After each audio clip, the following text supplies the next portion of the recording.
আমি সুদীপ্তা, আমার নতুন একটা ভিডিওতে তোমাদের ওয়েলকাম জানাই।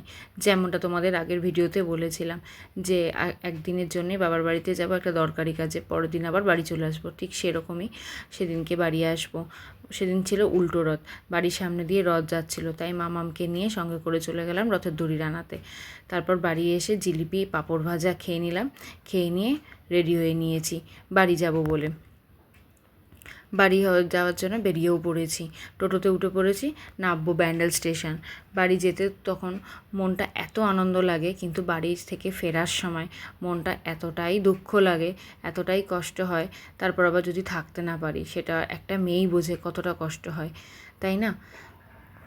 যাই হোক, এই যে আমরা ব্যান্ডেল স্টেশন নেমে পড়েছি। ব্যান্ডেল স্টেশন থেকে ট্রেন ধরে আমরা চলে যাব নৈহাটি স্টেশনে।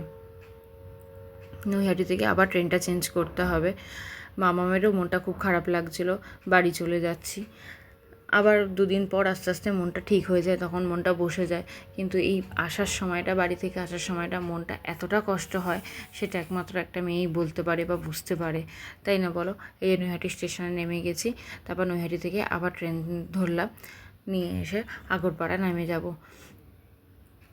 শরীরটা খুব একটা ভালো নেই, সেই জন্য না বেশি খুব একটা ক্লিপ তুলতেও পারিনি। যাই হোক, তোমাদের ভিডিওটা কেমন লাগলো তোমরা কমেন্টের মাধ্যমে জানিও। তোমরা ভালো থেকো, সুস্থ থেকো, টাটা।